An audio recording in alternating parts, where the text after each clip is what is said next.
Alright, there's a reaction. Your license is suspended for drunk driving. After a company party, I was stopped by an unmarked police car and accused of drunk driving. I was in a dire situation with no one on my side, but I managed to escape thanks to a quick-witted move. I'm in my late 40s and work in the transport industry. I can't handle alcohol at all due to my constitution, so I often take on the role of organizer or driver at parties. Even though I can't drink, I enjoy the atmosphere of parties, and I don't mind it at all. Tonight was a rare large party, and I had a great time. I saw off the group going to the after-party, settled the bill, and stepped outside. Just as I was about to get in my car, my phone rang. It was a colleague's number, but it was my boss, who had left his phone in the restroom of the restaurant. I went back to the venue to retrieve my boss's phone. He said I could give it to him tomorrow, so I placed both mine and his phone on the passenger seat. I also took off my jacket and threw it on the seat, thinking it might be too warm as I had worn a winter coat. Finally, I headed home, which was a 40-minute drive. After driving for a while, I noticed a white sedan following me. It kept a consistent distance as I drove through the downtown area, the residential area, and then into the countryside. With no oncoming traffic, it was just my car and the white sedan. I started feeling uneasy. Suddenly, red flashing lights appeared in my rearview mirror. I checked and saw the red light on the roof of the car behind me. Oh, an unmarked police car. The car in front, pull over. Almost simultaneously with my mutter, a voice boomed from a loudspeaker. I slowed down and pulled over to the side of the road. While waiting in the driver's seat, two men got out of the sedan, and one of them knocked on my window. "We're the police. We've been watching you from behind." Okay. He quickly showed me something that looked like a badge, but it was closed immediately, and it was dark, so I couldn't see well. I could only make out the police mark. Even though I hadn't done anything wrong, being stopped like this made my heart race. I was glad I hadn't been speeding. Returning from a company party, I hadn't had a drop of alcohol, and I had obeyed the speed limit and traffic signals. I didn't do anything, so why was I stopped?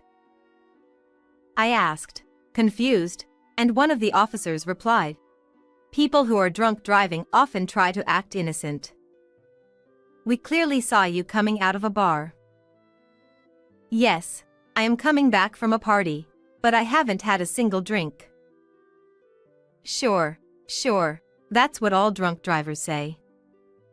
"Show us your license." The officers were convinced from the start that I was drunk driving. There was no point in refusing, so I handed over my license obediently. The officers, who seemed to be in their late 20s or early 30s based on their voices, were much younger than me. One officer came closer and held out an alcohol detector. "Here, blow into this." I quietly blew into it. Naturally, no alcohol was detected. The officers huddled together, peeking at the detector, and whispered to each other. "See? I told you I haven't been drinking. I was the driver." "But there's no one else in the car, right?" I dropped everyone off at their destinations after the party.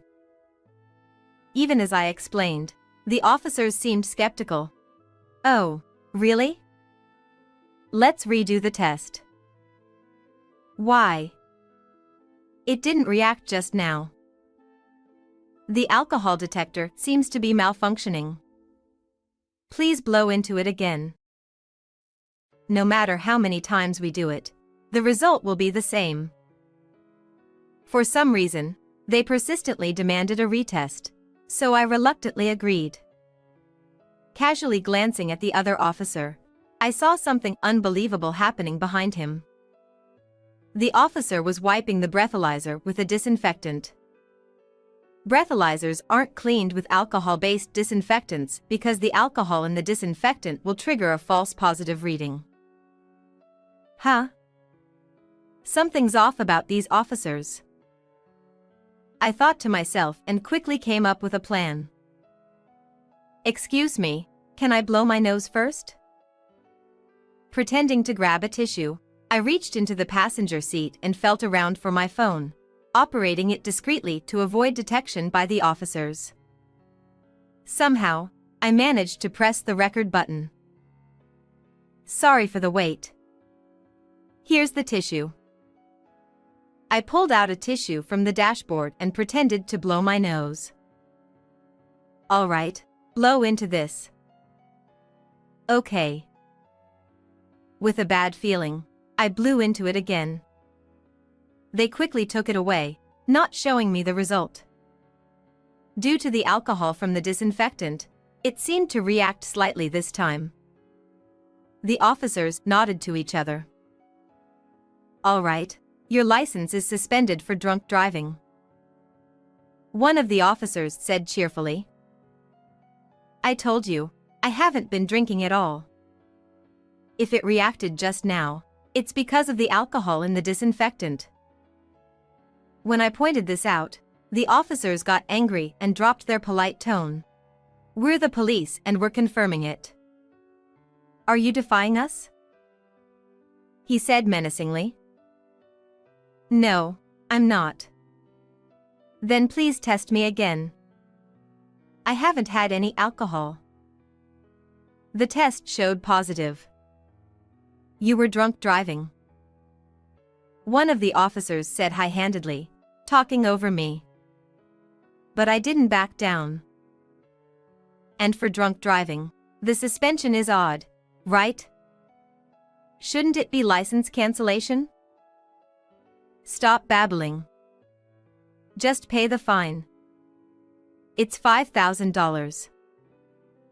A fine, huh? They don't even explain how the fine is calculated. There are two types, driving under the influence and driving while intoxicated. If the alcohol concentration in your breath is 0.15 milligrams or more, it's DUI, resulting in a 90-day suspension. If it's 0.25 milligrams or more, it's DWI, leading to license cancellation. Would the police really make such frequent mistakes with official terminology? Given my job in the transport industry, our company has alcohol detectors. We check for DUI before and after work, so I know the penalties well. Could these guys be fake cops? It dawned on me. If they're fake, going to the police might actually prove my innocence. I had heard that agreeing to voluntarily go with the police can put you at a disadvantage. But if these were imposters, it would be different. I started to smile. Maybe because I wasn't getting my wallet out, one officer got angry and shouted. Hey, hurry up and hand over the money. Don't defy the police.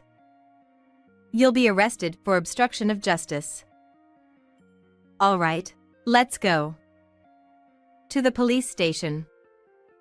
I'm not running or hiding. As expected, the officers started to panic. Wait, really? Are you sure? We're letting you off if you pay now. One officer made a money sign with his fingers. Clearly, these were fake cops demanding cash on the spot. I don't carry that much cash. Who does? Then withdraw it from an ATM. How? I asked, and one officer replied. Drive to a convenience store and withdraw it. I chuckled. Puffed. You're telling me to drive, even though you said I'm drunk driving? Well, just give us what you have now. There was no way these were real cops. Realizing this, I remained calm. Will you give me a receipt for that amount? Huh? A receipt? I've never done anything wrong, so I don't know the procedure. But usually, you get proof of payment, right? When I said this, the officers exchanged glances, cleared their throats, and said, "If you pay what you have now, we'll overlook this. But keep it a secret." Doesn't that seem strange? Are you asking for a bribe? No. Just pay the money without any complaints. I started to find the situation amusing and felt more at ease. But I didn't do anything. If the breathalyzer really showed something, show me the screen. I already turned it off. Then test me again. What? I told you we already tested you. As the argument heated up, I took out my boss's smartphone from the passenger seat. Okay, let's do this. I was glad my own phone was recording. The emergency call option didn't require any passcode. I dialed 110. Hello, is this the police? Please come immediately. I'm in trouble. I'm being falsely accused and asked for money. The location is. At that moment, I was thankful for my job in transportation. I could easily describe my location. Hey, who are you calling? Stop it. The two officers were panicking, but I finished the call. Turning to the officers, I said, I called the police station. This is getting nowhere. Hey, this is bad. What do we do? The officers were visibly shaken. You didn't really call the police, did you? Yes, I did. Aren't you police officers? Why are you so upset if more of your colleagues are coming? As I spoke confidently, for some reason, the officers started to smirk. Well, whatever. We'll figure it out. Yeah, it'll be fine. Within minutes of my call, several police cars arrived with sirens blaring. On the rural road, our two cars, one with a red light on, were easily spotted. Good evening. Two young officers stepped out and greeted them. We received a call. What are you two doing here? What's going on? Are these real police officers? I had suspected they were fake, but they turned out to be real.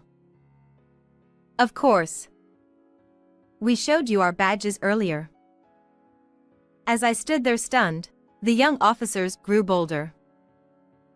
We're really going to arrest you for obstruction of official duties. They threatened me, but I stood firm, showing me that earlier didn't count. I couldn't even read your names. It seems there's a dispute here. What happened? A senior officer asked me, while another officer questioned the young ones. Several officers watched from behind. To prevent me from speaking, the young officer raised his voice. This man left a bar in his car. We followed him in an unmarked car, and his behavior was suspicious, so we asked him to stop. When we told him the breathalyzer showed positive, he suddenly started causing a commotion and became violent. That's a lie. I shouted to cut him off, but the young officer kept lying smoothly, making the new officers look at me with suspicion. What's this? A drunk causing trouble? Did you call the police yourself? The new officers seemed to believe the young officers' lies, making me furious. Then test me again. There's no way it'll show anything. I haven't had a drop of alcohol, yet I'm being accused of drunk driving and asked for money right here. When I shouted, the senior officer reacted sharply. "Are you saying they asked you for money right now?"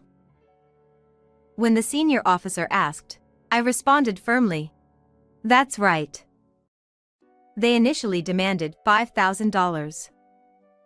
When I said I didn't have it, they told me to give all the cash I had. Hey, shut up. Stop saying unnecessary things. I told you to keep it a secret. The young officers were flustered. The senior officer, glancing at them, said, "Anyway, let's test you again. I'm sorry, but could you cooperate?" The result was, of course, negative. "See?" I said triumphantly, not mentioning my recording, and explained everything. The new officers found it hard to believe. "It seems our young officers have caused you trouble. They must have been overzealous. It was a misoperation of the breathalyzer. We'll make sure this never happens again." They tried to appease me and let me go without charges.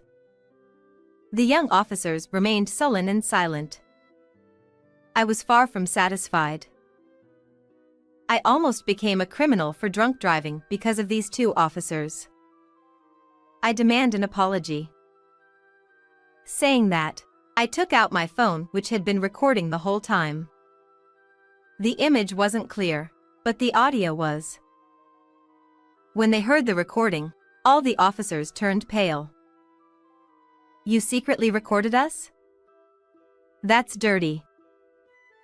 The young officer yelled, but I firmly replied, "Who's really dirty here? You demanded money even though you're real police officers." The others also initially doubted me, right? If I didn't have this video as evidence, you would have tried to sweep this under the rug, wouldn't you? I won't let this go. I'll take this to court if necessary and demand compensation. Then, the young officers. "What? Don't mess with us. You've got some nerve." They snapped and came at me.